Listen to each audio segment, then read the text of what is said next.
Assalamualaikum warahmatullahi wabarakatuh. Perkenalkan, nama saya Nailil Karomah. Saya dari kelas akuntansi E dengan NIM 210221100211. Kali ini saya akan membahas materi tentang Pancasila sebagai sistem filsafat. Yang pertama, pengertian filsafat. Yang kedua, sifat filsafat. Yang ketiga, alasan diperlukan kajian Pancasila sebagai sistem filsafat, yaitu terdiri dari genitivus objektivus dan genitivus subjektivus. Yang keempat, landasan ontologis, epistemologi, dan aksiologis Pancasila. Yang kelima, esensi hakikat Pancasila sebagai sistem filsafat. Dan yang keenam, urgensi Pancasila sebagai sistem filsafat. Pengertian filsafat merupakan bahasa Arab dari falsafah. Secara etimologis berasal dari bahasa Yunani philin yang berarti cinta dan sophia yang berarti hikmah atau kebijaksanaan. Jadi, secara etimologis filsafat berarti cinta kebijaksanaan. Kemudian, coba Anda renungkan dan pikirkan pernyataan yang memuat istilah filsafat sebagai berikut. Yang pertama, sebagai seorang pedagang, filsafat saya adalah meraih keuntungan sebanyak-banyaknya. Yang kedua, saya sebagai seorang prajurit TNI, filsafat saya adalah mempertahankan tanah air ini dari serangan musuh sampai titik darah terakhir. Yang ketiga, Pancasila merupakan dasar filsafat negara yang mewarnai seluruh peraturan hukum yang berlaku. Dan yang keempat, sebagai seorang wakil rakyat, maka filsafat saya adalah bekerja untuk membela kepentingan rakyat. Dari beberapa pernyataan di atas, mari kita lihat pengertian filsafat berdasarkan watak dan fungsinya sebagaimana yang dikemukakan Titus dan Smith dan Nolan sebagai berikut. Yang pertama, ada informal. Filsafat adalah sekumpulan sikap dan kepercayaan terhadap kehidupan dan alam yang biasanya diterima secara tidak kritis. Yang kedua, formal. Filsafat adalah suatu proses kritik atau pemikiran terhadap kepercayaan dan sikap yang sangat dijunjung tinggi. Yang ketiga, komprehensif. Filsafat adalah usaha untuk mendapatkan gambaran keseluruhan.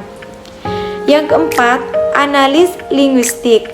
Filsafat adalah analis logis dari bahasa serta penjelasan tentang arti kata dan konsep.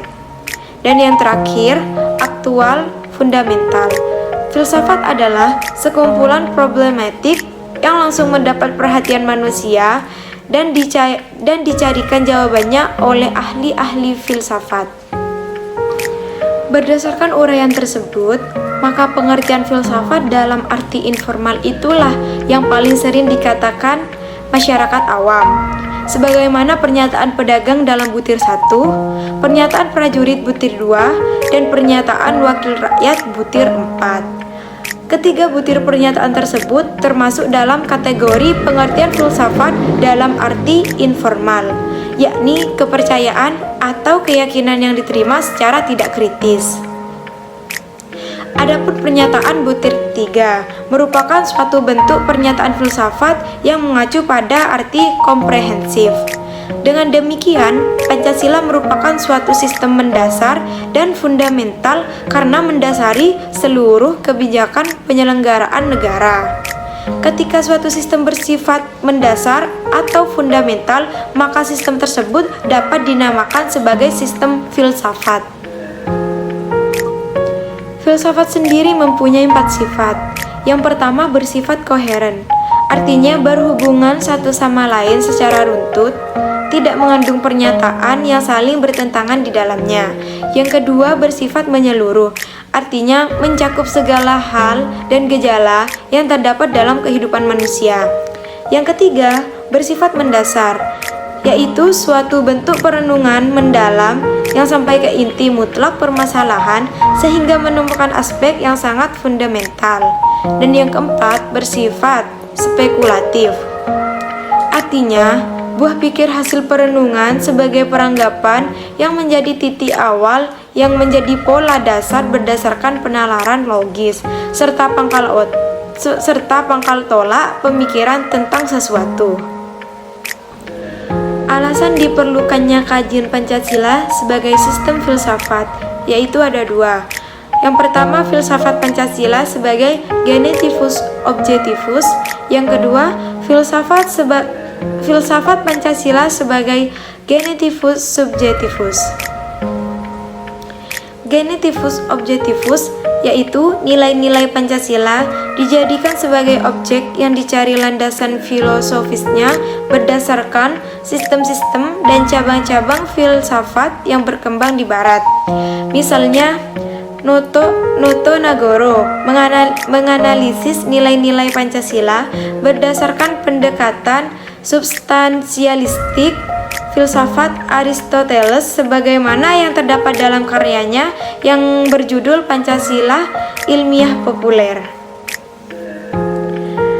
Drijakara menyoroti nilai-nilai Pancasila dari pendekatan eksistensialisme religius sebagaimana yang diungkapnya dalam tulisan yang berjudul Pancasila dan Religi.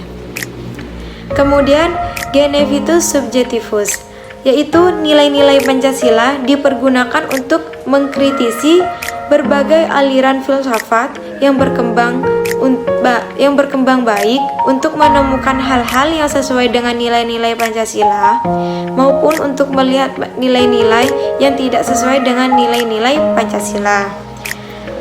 Selain itu, nilai-nilai Pancasila tidak hanya dipakai dasar bagi pembuatan peraturan perundang-undangan, tetapi juga nilai-nilai Pancasila harus mampu menjadi orientasi pelaksanaan sistem politik agar dasar bagi pembangunan nasional. Kemudian, Pancasila sebagai genetivus subjektivus memerlukan landasan pijak filosofis yang kuat yang mencakup 3 dimensi, yaitu landasan ontologis, landasan epistemologis, dan landasan aksiologis.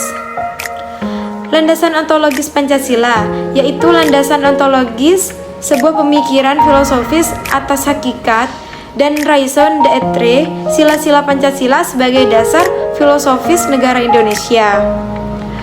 Ontologi membahas tentang hakikat yang paling dalam dari sesuatu yang ada, yaitu unsur yang paling umum dan bersifat abstrak, disebut juga dengan istilah substansi.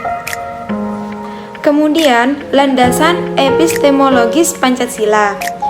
Epistemologi adalah cabang filsafat pengetahuan yang membahas tentang sifat dasar pengetahuan, kemungkinan, lingkup, dan dasar umum pengetahuan.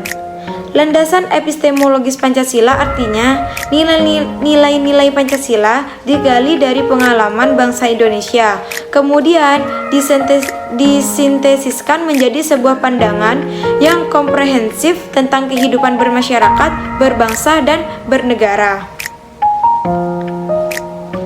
Yang terakhir yaitu landasan aksiologis Pancasila. Istilah aksiologis terkait dengan masalah nilai menegaskan bahwa nilai itu merupakan kualitas yang tidak real karena nilai tidak ada untuk dirinya sendiri. Ia membutuhkan pengemban untuk berada. Landasan aksiologis Pancasila artinya nilai atau kualitas yang terkandung dalam sila-sila Pancasila. Yang pertama, sila pertama mengandung kualitas monoteis, spiritual, kekudusan, dan sakral. Yang kedua, sila kemanusiaan mengandung nilai martabat, harga diri, kebebasan, dan tanggung jawab. Yang ketiga, sila persatuan mengandung nilai solidaritas dan kesetiakawanan. Yang keempat, sila keempat mengandung nilai demokrasi, musyawarah, mufakat, dan berjiwa besar. Dan yang kelima, yaitu sila keadilan mengandung nilai kepedulian dan gotong royong. Selanjutnya ada esensi atau hakikat Pancasila sebagai sistem filsafat. Yang pertama, hakikat sila ketuhanan terletak pada keyakinan bangsa Indonesia bahwa Tuhan sebagai prinsip utama dalam kehidupan semua makhluk.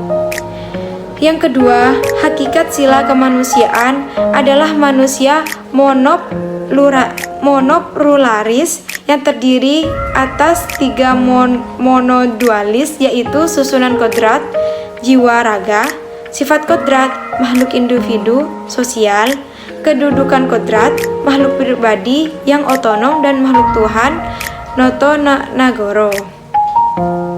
Yang ketiga, hakikat sila persatuan terkait dengan semangat kebangsaan. Rasa kebangsaan terwujud dalam bentuk cinta tanah air. Yang keempat, hakikat sila kerakyatan terletak pada prinsip musyawarah.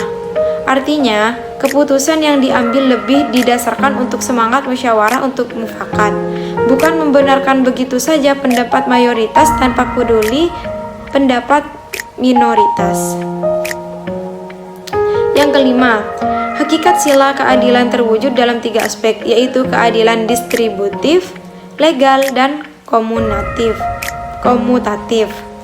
Keadilan distributif adalah keadilan bersifat membagi dari negara kepada warga negara. Keadilan legal adalah kewajiban warga negara terhadap negara atau dinamakan keadilan bertaat. Keadilan komutatif adalah keadilan antara sama warga negara. Yang terakhir ada urgensi Pancasila. Yang pertama, meletakkan Pancasila sebagai sistem filsafat dapat memulihkan harga diri bangsa Indonesia sebagai bangsa yang merdeka dalam politik, yuridis, dan juga merdeka dalam mengemukakan ide-ide pemikirannya untuk kemajuan bangsa, baik secara materi maupun spiritual. Yang kedua, Pancasila sebagai sistem filsafat membangun alam pemikiran yang berakar dan nilai-nilai budaya bangsa Indonesia sendiri sehingga mampu dalam menghadapi berbagai ideologi dunia. Yang ketiga, Pancasila sebagai sistem filsafat dapat menjadi dasar pijakan untuk menghadapi tantangan globalisasi. Dan yang keempat, Pancasila sebagai sistem filsafat dapat menjadi way of life sekaligus way of thinking bangsa Indonesia untuk menjaga keseimbangan dan konsistensi antara tindakan dan pemikiran. Bahaya yang ditimbulkan kehidupan modern dewasa ini adalah ketidakseimbangan antara cara bertindak dan cara berpikir, sehingga menimbulkan kerusakan lingkungan dan mental dari suatu bangsa. Sekian penjelasan dari saya, kurang lebihnya saya minta maaf yang sebesar-besarnya apabila terdapat kata-kata yang salah. Wassalamualaikum warahmatullahi wabarakatuh.